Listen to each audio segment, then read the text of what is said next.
Hi friends, ఎలా ఉన్నారు? నేను బాగున్నాను. మీరందరూ బాగుండాలని కోరుకుంటున్నాను. ఇప్పుడు కథలోకి వెళ్దాం. చదువుతున్నది శోభారెడ్డి.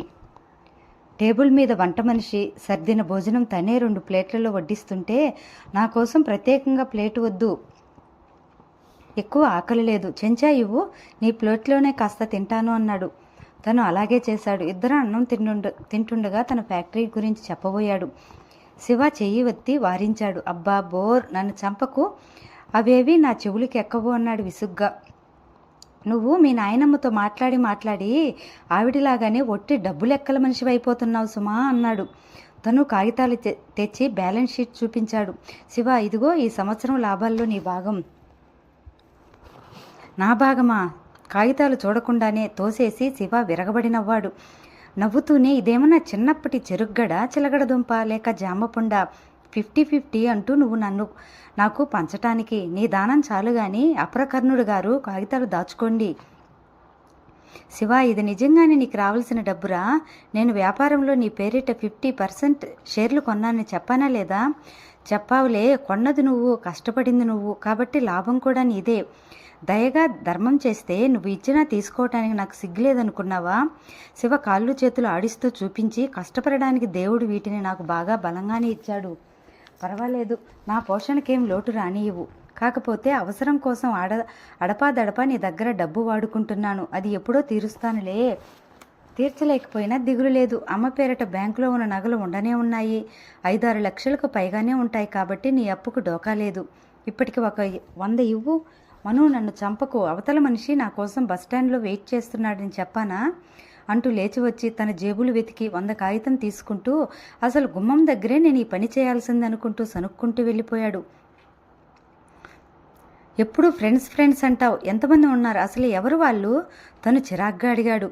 శివ వెళ్ళిపోతూ వెనక్కి తిరిగి, జీవితంలో నాది అనే స్వార్థం వదిలించుకుంటే ఈ ప్రపంచంలో ఉన్న మనుషులంతా మనవాళ్లే అవుతారు అనేసి తలుపు వేసి వెళ్ళిపోయాడు. తను చాలాసేపు అలాగే కూర్చుండిపోయాడు. తను లాభాలు బాగా వచ్చిన తర్వాత తను వాటా వచ్చిన డబ్బు మరి అంత లోన్ తెచ్చి మరో వ్యాపారం డెక్కన్ సిరామిక్స్ సంస్థ ప్రారంభించాడు. మెల్లిగా దీన్ని వృద్ధి చేసి 2 వ్యాపారాల అజమాయిషి తనే చూస్తూ ఒకటి శివాకి ఇవ్వాలని తన ఉద్దేశం. శివాకి ఎలాగో ఈ సంగతులు చూసుకుని నేర్పు లేదు. అగర్వాల్ తమ్ముడు కూతురు స్వప్న ఉంది. చాలా మంచి అమ్మాయి. తెలుగు చక్కగా మాట్లాడుతుంది. తెలివిగలది. CA చేసింది. ఆ అమ్మాయికి శివ అంటే ఇష్టమే. స్వప్న శివాల వివాహం జరిపిస్తే శివ జీవితానికి ఒక తీరం అంటూ దొరుకుతుంది. స్వప్న కూడా తల్లిదండ్రులకు ఒక్కతే కూతురు. వాళ్ళకి చాలా డబ్బుంది కాబట్టి ఏ రకంగానూ ఇబ్బంది లేదు. ముందు పెళ్లికి శివాను ఒప్పించడం అనేది ఎలాగా అన్నది పెద్ద సమస్య. ఒకసారి పెళ్లి ప్రసక్తి వచ్చి, శివ నువ్వు పెళ్లి చేసుకో, నాకు హాయిగా ఉంటుంది అన్నాడు. హాయిగా నా ఏ విధంగా అడిగాడు శివ. నీ గురించి వరీ ఉండదు. కాస్త తీరుబడిగా ఉన్నానంటే నువ్వు క్షేమంగా ఉన్నావా, ఎక్కడున్నావు, ఏం చేస్తున్నావు అనే ఆలోచనే. 15 రోజులు నీ దగ్గర నుంచి ఏ టెలిగ్రాము రాకపోతే నాకు ఊపిరాడనట్లుగా ఉంటుంది. శివ తన చెయ్యి అందుకుని నొక్కాడు. అతని పెదవులు థ్యాంక్ యూ అనలేదు, కానీ అతని కళ్ళు చెమర్చటం తనకు తెలుస్తూనే ఉంది. అందుకని నీకు ఏ స్వప్న లాంటి మంచి అమ్మాయిని తెచ్చి చేసి నేను నిశ్చింతగా ఉంటాను. అమ్మో, పేర్లు కూడా చెప్పేస్తున్నావే. కొంపదీసి నా తరపున మాట కూడా ఇచ్చావని అంటావా ఏమిటి? మను, నా సంగతి తెలుసుగా. నాకు పెళ్ళి గిల్లి పడవు. నేను అసలు ఎక్కడా పర్మనెంట్గా ఉండలేను. అసలు ఎందుకు ఉండాలి? ఈ విశాల విశ్వం బోలెడంత ఉంది. ఈ ప్రపంచంలో తెలుసుకోవటానికి, ఆనందించడానికి ఎన్నో లక్షల విషయాలున్నాయి. పెళ్ళి అనే కట్టుకొయ్యాన్ని జీవితానికి కట్టేసుకుని పెళ్ళాం పిల్లలనే బంధం కాళ్ళకి వేసుకుని మూగ జంతువులా నేను ఉండలేను బాబు. నీ సంగతి ఆలోచించుకో. ఆ హాయి ఏదో నువ్వో పొందు. అంటే ఈ లోకంలో పెళ్లి చేసుకుని సంసారం చేసుకునే వాళ్ళంతా ఒట్టి పిచ్చివాళ్ళు. వాళ్ళకేం కావాలో వాళ్ళకి తెలియదు. పొలంలో దున్నపోతులు ఈడ్చుకు వెళ్ళే నాగలు లాంటి వాళ్ళు. వాళ్ళ జీవిత గమ్యంలో వాళ్ళకి స్వతంత్రం లేదు. ఎవరో పెళ్లి చేసుకోవాలి అంటారు, చేసుకుంటారు. కట్నాలు ఇవ్వాలి అంటారు, పుచ్చుకుంటారు. పిల్లల్ని కనాలి అంటారు, కంటారు. ఆ నాగలిలా వీళ్ళు మోగగా ఈడ్చుకుపోవటమే తప్ప ఆగి ఆలోచించుకోవటం రాదు. నా పెళ్లి సంగతి మాత్రం జన్మలో ఎత్తకు. అలాంటివి మనకు సరిపడవు. అసలు నాకు ఆ అర్హతే లేదేమో. ఒక మనిషిని జీవితంలోకి తెచ్చుకోవటం అంటే మాటలా? నా జీవితమే ఒక్కోసారి నాకు మోయలేని భారం అనిపిస్తుంది. నా మాట విని నువ్వు పెళ్లి చేసుకో త్వరగా, మీ నాయనమ్మ సంతోషిస్తుంది. ఎలాగూ డబ్బున్న గొప్పింటి అమ్మాయినే చేసుకుంటావుగా, ఇంకా మీకు బోలెడంత ఆస్తి వస్తుంది అని వెళ్ళాడు. శివ మాటలు అంతే, ఒక్కొక్కసారి తనతో కాకుండా నాయనమ్మని వెటకారం చేస్తున్నట్టుంటాయి. శివ మాటలు ఆలోచించతగ్గట్టే ఉన్నాయి. అతనికి పెళ్లి మీద ధ్యాస లేదు అని తెలిసింది. తను ఇక ఆ ఆలోచన మర్చిపోయాడు. శివ పెళ్లి చేసుకోబోతున్నానని ఆ రోజు ఫోన్ చేసినా తను సీరియస్గా తీసుకోలేదు. కానీ శివ 4 రోజుల క్రితం టెలిగ్రామ్ ఇచ్చాడు. నేను అమూల్య వస్తున్నాం, కారు తీసుకుని స్టేషన్కి రా, మా కోసం ఒక ఫర్నిచర్డ్ ఇల్లు చూడు అర్జెంటు. శివ. ఆ టెలిగ్రామ్ చూడగానే తనకు మతిపోయింది. పెళ్ళంటే అంత విముఖత చూపిన శివ ఈ హఠాత్తు నిర్ణయం ఎలా తీసుకున్నాడు? ఏమిటి దీని వెనుక కథ? అసలు ఈ అమూల్య ఎవరు? తను అర్జెంటుగా వైజాగ్ వెళ్ళాలి. 3 రోజులకు కానీ రాడు. అందుకని ఆ రాత్రికి రాత్రి ఆదరాబద్రాగా తన ఫ్రెండ్ మురళీ చెల్లెలి ఇల్లు ఖాళీగా ఉంది. ఆవిడ ఢిల్లీలో ఉన్న భర్త దగ్గరికి పిల్లలతో వెళ్ళిందట. 15 రోజుల వరకు రాదని తెలుసుకుని ఆ ఇంటి తాళం చెవులు తీసుకుని మేనేజర్కి ఇచ్చి శివాకి ఇమ్మన్నాడు. మేనేజర్ని స్టేషన్కి కారు తీసుకువెళ్ళమని ఆదేశించాడు. విశాఖపట్నం నుంచి తిరిగి వచ్చాడు. శివ దగ్గరికి వెళ్దామని అనుకుంటూ షేవ్ చేసుకుంటున్నాడు. ఎయిర్పోర్ట్ నుంచి వస్తుంటే దోవలో మేనేజర్ చెప్పాడు, శివ వెంట ఒక అమ్మాయి ఉందని, ఇద్దరూ బెంగళూరు నుంచి వచ్చారని, వారిద్దరిని మురళి చెల్లెలు గారింట్లో దించానని, క్యారేజ్ వద్దన్నారట, వంట వాళ్ళే చేసుకుంటున్నారట.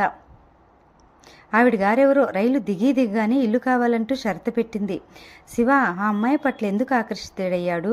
ఎప్పుడు శివ నోటి వెంట ఆ పేరే వినలేదే తను. ఇంతలో శివ రాని వచ్చాడు. అమ్మయ్య వచ్చావా మను, నువ్వు ఊళ్ళో లేకుండా ఎగ్గొట్టడానికి ఎత్తువేసావేమో అనుకున్నాను. నేను అట్లా ఎప్పుడైనా చేశానా? చేయలేదనుకో. ఏమో, సరే గాని ఏ గుళ్ళో పెళ్లి చేసుకుంటున్నాం మేము, ఎక్కడ చేసావు ఏర్పాట్లు అన్నాడు. ఇప్పుడేగా వచ్చాను, ముందు నువ్వు నాకు ఈ సమాధానాలు చెప్పు, బామ్మకు చెప్పావా లేదా? ఇదేం ప్రశ్న? నేను ఎప్పుడన్నా నేను చేయబోయే పని ఆవిడికి చెప్పానా? అన్నీ వేరు ఇది వేరు. ఏ విధంగా? ఇది వరకు నీ వ్యవహారాల గుమ్మం బయటనే ఉండేవి, ఇప్పుడు ఒక పరాయి వ్యక్తిని మన జీవితంలోకి తెస్తున్నావు. మన జీవితాల్లోక? శివ భుజాలు ఎగరేశాడు చూపుడు వేలు చూపిస్తూ. అంటే ఆవిడ జీవితంలోకి అని కూడా అనే అర్థం? అలా అనుకుంటే నువ్వు చాలా పొరపడ్డట్టే. మేం ఆవిడ దరిదాపులకు కూడా రాం, చాలా దూరంగా ఉంటాం. ఆవిడ సంగతి నాకు తెలియదా? అమూల్యను కూడా మా నాన్నని చంపినట్టే చంపేస్తుంది. శివా అరిచాడుతను. ఎందుకలా అరుస్తావు? నిజాలెప్పుడు భరించరానివిగానే ఉంటాయి. నేనెప్పుడు చెబుతూనే ఉన్నాను, మా నాన్న జీవితం ఆవిడ చాలా నరకం చేసింది.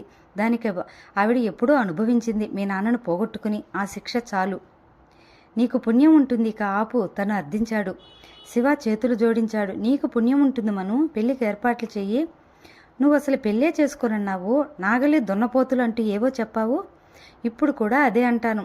అసలు నా పరిస్థితి అదే అయింది కూడా. మన చేతులలో ఏదీ లేదు మను, మనమంతా విధి చేతిలో కీలుబొమ్మలం. అసలేం జరిగిందో చెప్పరాదు? నువ్వు ఎందుకు ఇంత అర్జెంటుగా పెళ్లి చేసుకోవాలని అనుకున్నావు? చెప్పాలనే ఉంది నీకు కూడా. నీకు కాకుండా ఎవరు చెప్తాను? పెళ్ళైన తర్వాత అంతా చెప్తాను. ముందు ఎందుకు చెప్పవు? నిలదీశాడు. నాకు నిజాయితీగా ధర్మంగా అనిపించినవి నీకు అనిపించవు, సిల్లీగా తోసిపారేస్తావేమో. ఇందులో ఇంకో వ్యక్తి జీవితం ముడిపడి ఉంది. నేను ఆ వ్యక్తిని చాలా ఇష్టపడ్డాను. ఆమె కోసం ఏదైనా చేస్తాను. మను ప్లీజ్, నన్ను ఇంకేమీ తర్కించుకు. పెళ్ళి అనేది వ్యక్తి యొక్క స్వవిషయం. ఈ విషయంలో పూర్తిగా నా మీద నమ్మకం ఉంచి నా దారిని నన్ను వదిలేయి. అవసరంలో అడిగినప్పుడల్లా అండగా నిలుస్తూనే ఉన్నావు. ఇది చాలా పెద్ద అవసరం. నీ అండ లేకుండా నేను ఒంటరిగా ఈ పని చేయలేను. ఆ ముసలావిడికి ఎక్కడ తెలుస్తుందో, ఎక్కడ ఏ గోల జరుగుతుందోనని అదుర్దా నాకు ఉంది. ఈ పెళ్లి నిశ్శబ్దంగా జరిగిపోని మను, ఆవిడికి తెలియజేయనని నాకు ప్రామిస్ చెయ్యి. శివ, ఇది ఎంత కష్టమైన పనో నీకు తెలుసా? బాగా తెలుసు. ఆ ముసలావిడ పట్ల నీకున్న నిజాయితీ కూడా తెలుసు. మను, ఆవిడ నన్ను చిన్నప్పుడే ఒంటరివాడిన నరకంలో తోసింది. ఈ క్షణంలో నువ్వు నాకున్న ఒకే వ్యక్తి అనే నమ్మకం వమ్ము చేయకు. నేను చాలాసార్లు నేను సాయం కోరాను కానీ అర్థించలేదు. ఇప్పుడు ఆ పని చేస్తున్నాను. చేతులు జోడించాడు. ఛీ, అదేం మాట శివ? తను ఆ చేతులు విడదీశాడు. శివ చప్పున భుజం మీద తలదాచుకున్నాడు. అతను దుఃఖాన్ని నిగ్రహించుకోవడం తనకు తెలుస్తూనే ఉంది. నువ్వు అమూల్యను చూడడానికి ఎప్పుడు వస్తావు? తనని నిలవరించుకుంటూ ప్రసక్తి మారుస్తూ ఉల్లాసంగా అడిగాడు శివ. నువ్వు వస్తూ ఎందుకు తీసుకురాలేదు? తీసుకువద్దామని అనుకున్నాను కానీ ఆడపిల్ల, నువ్వే వచ్చి చూడడం మర్యాద అనుకున్నాను. తనకి లోపలే ఒళ్ళు మండింది. మర్యాద? పెళ్లి కాకుండా శివతో ఉండడం ఔచిత్యమేనా? లోపల అనుకున్నా పైకి ఏమీ అనలేదు. అమూల్యకు నీ గురించి అంతా చెప్పాను. ఏమిటి? కంగారు పడకు. అన్నీ అంటే అన్నీ కాదు, నాకెంత కావలసిన వాడివో. ఇంతకీ ఆ అమ్మాయి పూర్వాపరాలు సరిగ్గా తెలుసుకున్నావా అని. అమూల్య అని పేరు చెప్తుంటే నువ్వు అమ్మాయి అమ్మాయి అంటావే, అలా పరాయిగా మాట్లాడుకు మను. నాకు అది నచ్చటం లేదు. మను, అమూల్య నాకు బాగా తెలుసు. చాలా మంచి వ్యక్తి. తన మూలంగా మన ఇద్దరి స్నేహం మరింత పెరుగుతుందే తప్ప తరగదు. తన ముఖం తిప్పుకున్నాడు. ఆ అమ్మాయి ఎవరో గాని యుక్తిగా శివాకు తనంటే చాలా ఇష్టం ఏర్పడేలా చేసినట్టుంది. వీడికేక ఎవరు చెప్పినా వినేటట్లేడు. పెళ్లి ఏర్పాట్లు కాకుండా మీకేం కావాలి అడిగాడు తను. అమూల్యకు మంగళసూత్రం తాడు కొనాలి. దీనికి నిన్ను అప్పు పెట్టమని అడుగును. ఒకటి బంగారంతే కొని ఇవ్వు. నోరు ముయ్యి. మీకు నేను ఇల్లు ఇస్తాను. వారం రోజుల్లో నువ్వు నీ స్వంత ఇంట్లో కాపురం ఉంటావు. శివ చేతులెత్తి దండం పెట్టాడు మళ్ళీ. వద్దు, అలాంటివేం వద్దు. మేము అసలు ఇక్కడ ఉండం. పెళ్ళి అయిన మరుక్షణం వెళ్ళిపోతాం. నేను అడిగింది ఇవ్వు చాలు. చూడు, ఇప్పుడు నీ దగ్గరికి ఎందుకు వచ్చానో తెలుసా? నా దగ్గర బొత్తిగా డబ్బేం లేదంటూ లాల్చీ ఖాళీ జేబులు తీసి చూపించాడు. తను తాళం చెవులు ఇచ్చాడు. బీరువాలో ఉంది. నీకు కావలసినవి తీసుకో, నువ్వు ఇవ్వు అన్నాడు శివ. నేను పనిలో ఉన్నాను. పర్వాలేదులే, ఆ బీరువా మన ఇద్దరిది. అందులో ఉన్న డబ్బు కూడా మన ఇద్దరిదే. తీసుకో అన్నాడు. అవును మరి, శివ ఇప్పుడు ఒంటరివాడు కాదయ్యే. డబ్బు ఎంత అవసరమో ఏమిటో మరి. శివ వెళ్ళి ఆల్మరా తెరిచాడు. ఆల్మరా నుంచి డబ్బు తీసుకుని వెనక్కి తిరిగి వస్తూ, మను, చాలా పెద్ద మొత్తమే తీసుకున్నాను. 1000 రూపాయలు. నువ్వు ఎప్పుడొస్తున్నావు అడిగాడు శివ. సాయంత్రం సరిగ్గా 6 గంటలకు మీ దగ్గరుంటాను. ఈ లోపల గుడి బ్రాహ్మణుడు ఏర్పాటు చేసి వస్తాను. నేను వచ్చి మిమ్మల్ని బజారుకు తీసుకువెళ్తాను. మీకు బట్టలు, మంగళసూత్రం, గొలుసు. నాకు లాల్చీ పైజామా ఉంది. అమూల్యకు కొత్త చీర కొంటే చాలు. ఇంకేం వద్దు. వస్తాను మను. రాత్రికి మిమ్మల్ని భోజనానికి తీసుకెళ్తాను. థ్యాంక్ యూ మను. నేనే ఆ మాట చెబుదామని అనుకుంటున్నాను. అట్లా అయితే నువ్వు కాసేపు అమూల్యతో గడిపినట్టు ఉంటుందని. Idiot, get out. చేతిలో సోపెత్తాడు తను. బాప్రే, అదంతా కోపమే. నాకు నువ్వు అమూల్య స్నేహంగా ఉండాలని తపన అని వెళ్ళిపోయాడు. అది ఈ జన్మలో జరగదు అనుకున్నాడు తను. అమూల్య తెలివితేటల పట్ల తనకి ఆగ్రహం పెరుగుతోంది. ఈ అమ్మాయి చాలా చాకచక్యంగా తన వివరాలేమీ తెలియనీయకుండా శివాని ఈ పెళ్లిలోకి దించుతోంది.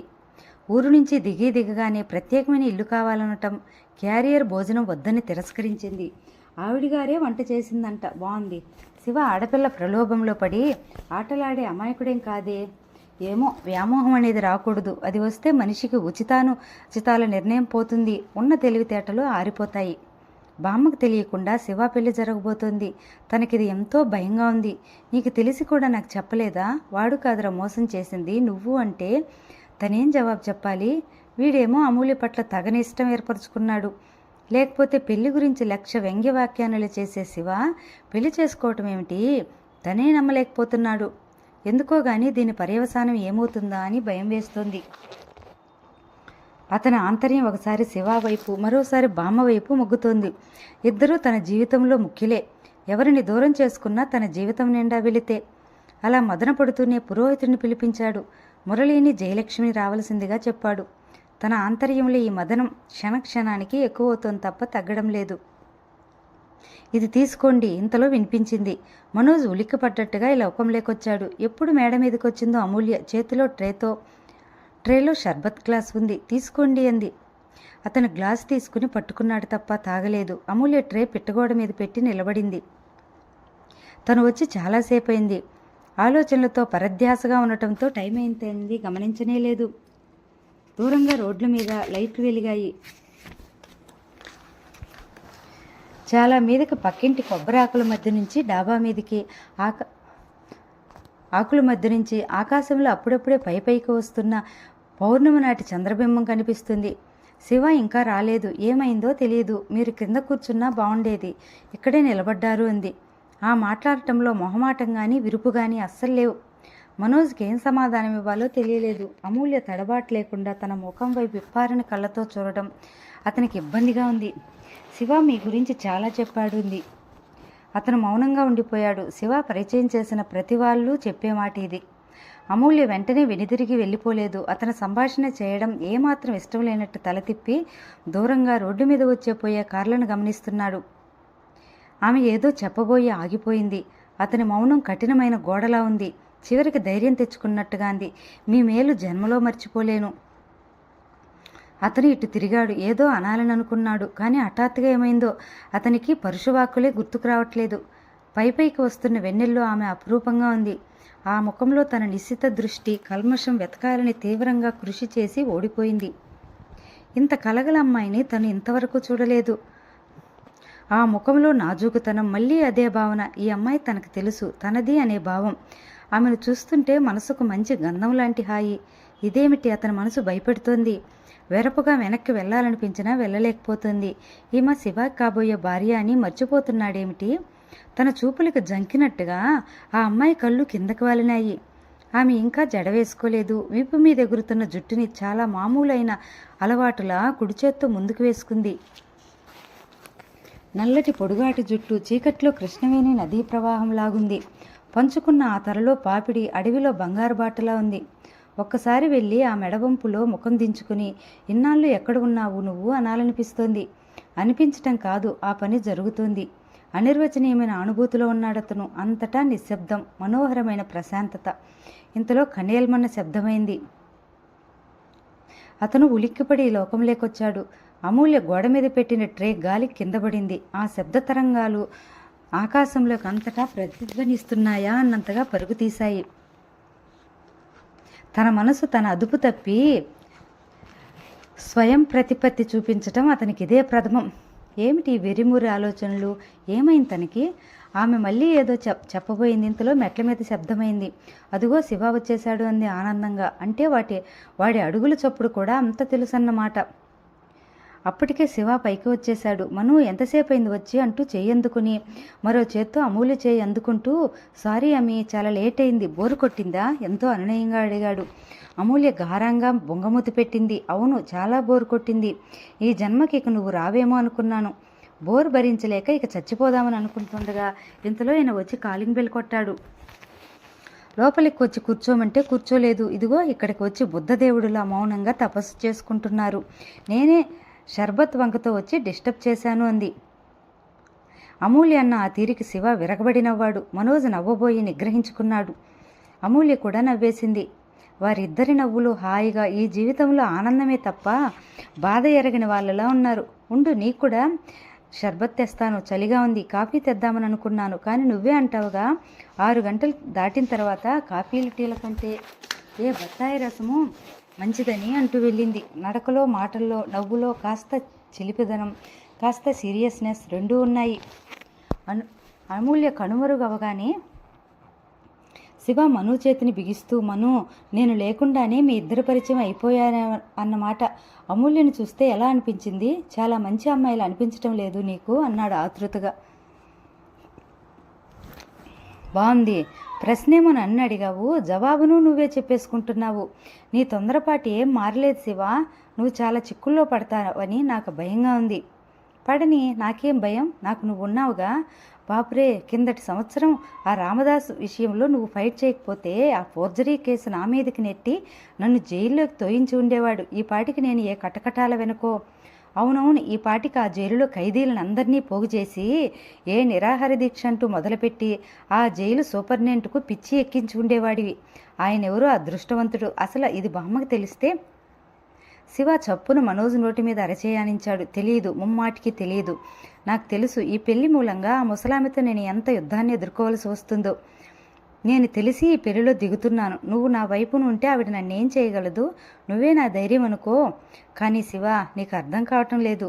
నేను నీకు అండగా ఉండలేని విషయాల్లోకి నువ్వు కళ్ళు మూసుకుని వెళ్ళిపోతున్నావు సుమా. ఏమిటవి చెప్పు. ఫర్ ఎగ్జాంపుల్, ఈ పెళ్లి ఉరుములేని పిడుగులా ఏమిటి పని? ఈ పెళ్లి గురించి నువ్వు కినుకు వదిలేయమను.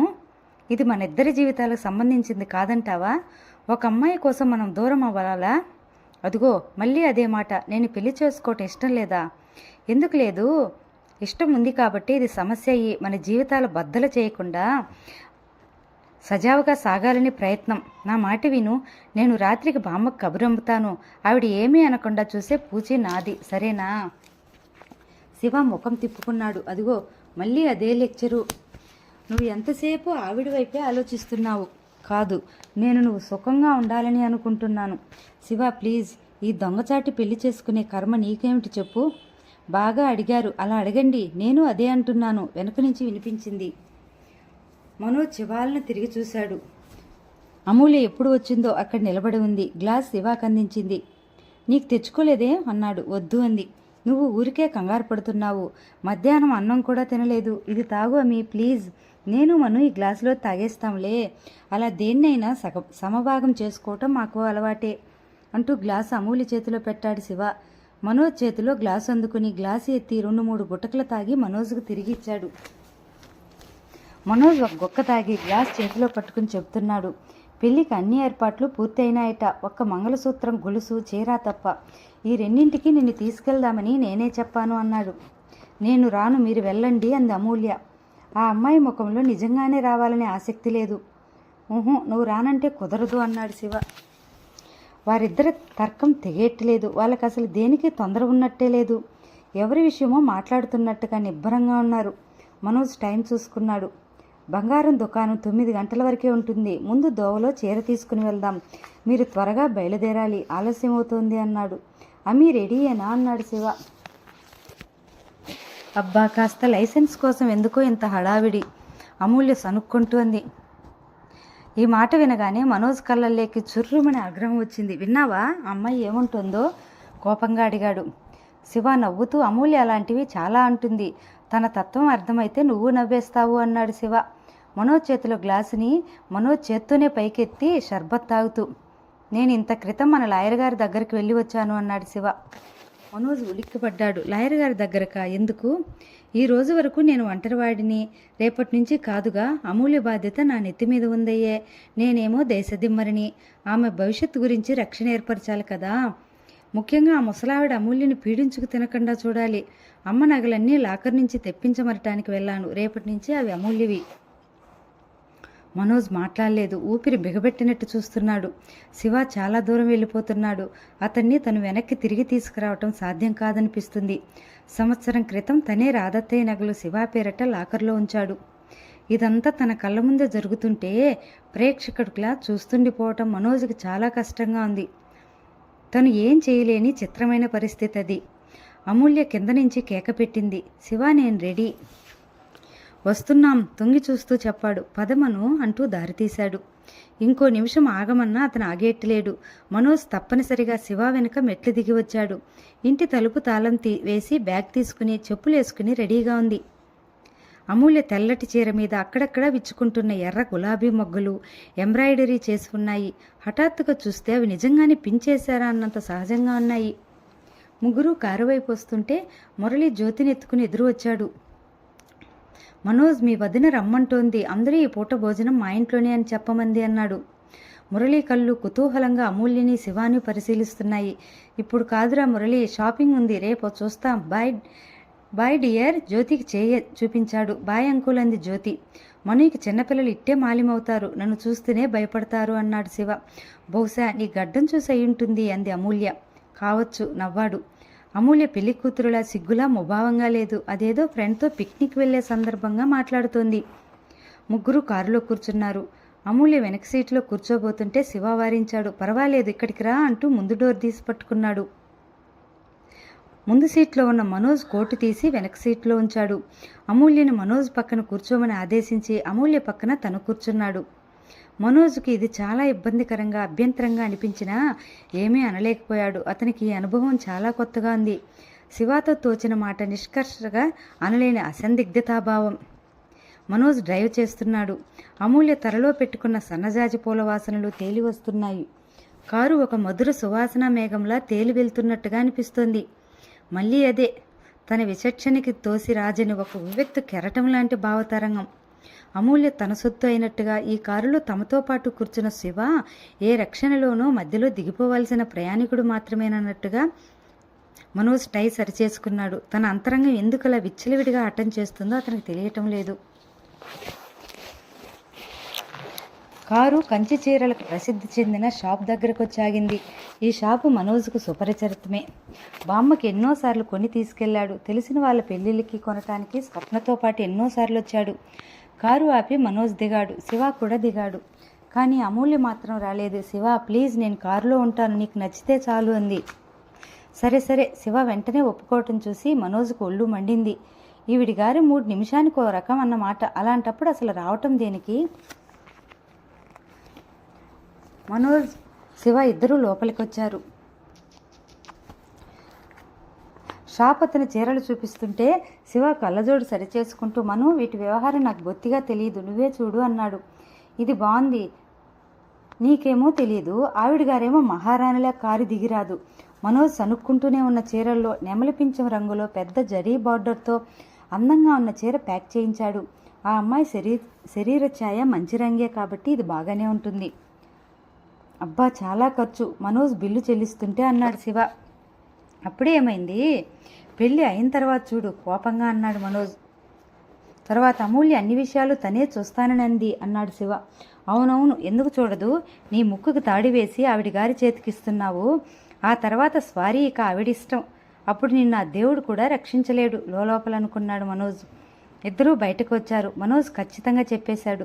చూడు శివ, బంగారం షాపు దగ్గర ఆవిడ గారు కారు దిగనంటే మీ ఇద్దరిని ఈ రోడ్డు మీద వదిలేసి నా దారి నేను పోతాను, మీ పెళ్ళి మీ ఇష్టం వచ్చినట్టు చేసుకోండి అంటూ వార్నింగ్ ఇచ్చాడు. ఏమిటిది మను, నువ్వు మరీ ఆ బిజినెస్ గొడవల్లో ఆ డబ్బు లెక్కలతో అలసిపోయి ఊరికినే చిరాకు తెచ్చుకుంటున్నావు. శివ నోటి నుంచి ఈ వ్యాఖ్యానం వినేసరికి మనోజ్కి తల 2 చేతులతో పట్టుకోవాలనిపించింది. ఇద్దరూ కారు దగ్గరకు వచ్చేసరికి అమూల్య కారులో ఓ మూలకు ఒదిగి కూర్చుని హాయిగా పుస్తకం చదువుకుంటుంది. చుట్టుపక్కల ఏం జరుగుతుందో పట్టించుకునే స్పృహ లేనట్టుగా పుస్తకంలో లీనమైపోయింది. మనోజ్ విసురుగా డోర్ తెరిస్తే ఉలికిపాటుగా తలెత్తి చూసింది. అదేమిటి, అప్పుడే వచ్చేసారేమిటి అంది ఆశ్చర్యంగా. అమీ, చాలా మంచి చీర దొరికింది. అబ్బా, అన్ని రకాల చీరల్లో మను వెంటనే దీన్ని ఎలా గమనించాడో నాకు అర్థమే కావట్లేదు అన్నాడు. అమూల్య కనీసం చీర ఏం రంగు అని కూడా అడగలేదు. కారు బంగారు నగల షాప్ దగ్గరకు వచ్చాగింది. అప్పటికే 9 గంటలు కావటంతో జనాలు పూర్తిగా తగ్గింది. మనోజ్ కారు దిగాడు. అమీ, దిగి మాతోరా. మనోజ్ చాలా కోపంగా అన్నాడు. పాపం ఎన్నో పనులు వదులుకుని మన కోసం వచ్చాడు, నువ్వు రాకపోతే మన ఇద్దరిని రోడ్డు మీద వదిలి వెళ్ళిపోతానని అన్నాడు. కర్మ, అన్నీ చెప్పాల్సిందే కాబోలు మనోజ్ లోపల అనుకుంటుంటే అతడి దవడ ఎముక బిగిసింది. అమూల్య ఏమనుకుందో ఏమో. పుస్తకం మూసి బ్యాగ్లో పెట్టుకుని దిగి వచ్చింది. మనోజ్ను చూడగానే షాపు యజమాని ఎరుగున్నవాడిలా పలకరింపుగా స్వయంగా తనే ఎదురొచ్చాడు. రండి రండి అంటూ సాధారణంగా ఆహ్వానించి తీసుకెళ్లాడు. మనోజ్ అడగగానే రకరకాల గొలుసులు తెచ్చి ముందు పెట్టాడు. మనోజ్ వాటిని పరీక్ష చేసి శివ ముందు పెట్టాడు. అమూల్య వాటిని కాకుండా షాపులో అద్దాల వెనక అమర్చిన నగలను కాలక్షేపంగా చూస్తోంది. చెప్పు, ఏది బాగుంది నీకు అన్నాడు. శివ కళ్ళజోడు సరిచేసుకుని చూస్తూ, అమీ, ఇలారా, ఏది బాగుంది నీకు అన్నాడు. ఏదైనా పర్వాలేదు, దూరం నుంచే చెప్పింది. అదిగో మళ్ళీ శివ కోపంగా చూశాడు. అమూల్య దండం పెట్టేసింది. శివ నవ్వేశాడు. వాళ్ళ తతంగి ఏమిటో మనోజ్కు బొత్తిగా అర్థం కావట్లేదు. అతనికి టైం గడుస్తున్న కొద్దీ చిరాకు రెట్టింపవుతోంది. వీళ్ళిద్దరికీ పెళ్ళంటే ఏదో ఆటలా ఉంది. రేపటి గురించి ఇద్దరి ముఖాల్లో అదుద్దాయలేదు. లేదు, తనే పొరపడుతున్నాడేమో. అది ఇద్దరి మధ్య ఉన్న చనువు కావచ్చు. తను వచ్చినప్పటి నుంచి గమనిస్తూనే ఉన్నాడు. ఇద్దరూ మాటిమాటికి కళ్ళతోనే సంప్రదింపులు, కులాసా నవ్వులు. మను, మమ్మల్ని క్షమించి వదిలేద్దు. ఈ నగల విషయం మా ఇద్దరికీ బొత్తిగా తెలియదు, నువ్వే సెలెక్ట్ చేసేద్దు. బాగుంది, పెళ్లి ఏర్పాట్లంటే నా నెత్తి మీద పెట్టావు. నీ మీద ఇష్టం కొద్దీ ఒప్పుకున్నాను. ఈ మంగళసూత్రం బాధ్యత కూడా నాదేనా? ఓహో, అలా అనవద్దు. నువ్వు సెలెక్ట్ చేసిందంటే నాకు ఇష్టం. మనోజ్ శివ వైపు చూశాడు. శివ ముఖంలో స్వచ్ఛతకి అతని మనసులో ఆగ్రహం కరిగిపోయింది. మనోజ్ గొలుసులన్నీ శ్రద్ధగా చూశాడు. అతని మనస్తత్వం చిన్నప్పటి నుంచి అంతే. ఏ బాధ్యత అప్పగించినా శ్రద్ధగా మనస్ఫూర్తిగా చేస్తాడు. ఒకసారి నిర్ణయం చేసుకునే ముందు తొందరపాటు, అశ్రద్ధ లేకుండా జాగ్రత్తగా, ఏకాగ్రతతో మనసును ఉంచి ఆ నిర్ణయం చేయాలి అంటాడు. తర్వాత మోసపోయానని కానీ, నచ్చలేదని కానీ అనుకోవటం అతనికి ఇష్టం ఉండదు. అది అతని స్వభావానికే విరుద్ధం. ఇప్పుడు కూడా అదే పని చేస్తున్నాడు. తనకిచ్చిన 2-3 గొలుసులు తీయించి ఒక్కొక్కటి అమూల్య మెడలో వేసుకుని చూపించమన్నాడు. బాగుంది, ఫ్యాషన్ పేరడ్లా. అమూల్య సనిగింది. ప్లీజ్, శివ వారించాడు. ఓకే. అమూల్య బుద్ధిమంతురాల్లా గొలుసు వేసుకుని బొమ్మలా మనోజ్ వైపు తిరిగింది. మనోజ్కు ఒక పట్టాన్ని ఏదీ నచ్చలేదు. చివరికి సింగిల్ డైమండ్ పొదిగిన మంగళసూత్రాలు ఒక చైన్లో నుంచి తీయించి డిజైన్ చేత అందంగా గట్టిగా ఉన్న మరో గొలుసులో వేయించాడు. నాకు ఇది బాగుంది. శివ, నువ్వేమంటావు అడిగాడు. ఏమమి? అతను అమూల్య వైపు తల తిప్పాడు. ఏదైతేనేం నిర్లిప్తంగా అంది. ఆ నిర్లక్ష్య ధోరణే మనోజ్కు మండిపోతుంది. ఇది మిగతా నగల్లా కాదు శివ, రోజు మెడలో ఉండేది. నీ మీద పెత్తనం ఇచ్చే గుర్తు ఇది అన్నాడు మనోజు. అమూల్య వెంటనే అనేసింది, శివ నేను చచ్చినా రోజు వేసుకోను, ముందే చెప్పాను. సరే సరే అన్నాడు శివ. ఈ అమ్మాయి ఇలా శివాని చెప్పు చేతుల్లో పట్టుకున్నట్టు ప్రదర్శన చూసి సహనంతో ఊరుకోవటం మనోజ్ నిబ్బరానికి పెద్ద పరీక్షలాగా ఉంది. షాపు యజమాని గొలుసు తూకం వేసి ఖరీదు చెప్పాడు. బిల్ చేయించండి అన్నాడు మనోజ్. అమ్మో అంత ఖరీదా, వద్దు శివ, వేస్ట్ అంది అమూల్య. నిజమే అమ్మి, మను ఒక్క నిమిషం ఆలోచించు, అంత డబ్బు శివ సందేహంగా అన్నాడు. Shut up Shiva, stop it, shop యజమానికి వినిపించకుండా తగ్గు స్వరంతో అన్నాడు. ఎంత వేస్ట్ అంది అమూల్య. మనోజ్కు వెంటనే శివాను రెక్కబెట్టి లేవదీసి తనతో లాక్కెళ్లుతూ అమూల్యతో, వీడి పెళ్లి నీతో నా కంఠంలో ప్రాణం ఉండగా జరగదు, నీ దారి నువ్వు వెళ్ళు అని ఆజ్ఞాపించి శివాను తనతో తీసుకువెళ్ళిపోయి ఈ బాదరబందీ నుంచి తప్పించాలని ఎంతగానో అనిపించింది. కానీ అది షాపు, అందరూ తనకు తెలిసిన వాళ్లే. ఇక్కడ గొడవ జరిగితే వాళ్ళు వేరుగా అర్థం చేసుకోవచ్చు. అందుకని బలవంతంగా నిగ్రహించుకున్నాడు. అమూల్య తనలో కోపాన్ని ఎంత రెచ్చగొడుతుందో ఆమెకు తెలియటం లేదు. కానీ ఈ పెళ్లి కానీ ఇది తీర్చుకునే అవకాశమే తనకు రాదా?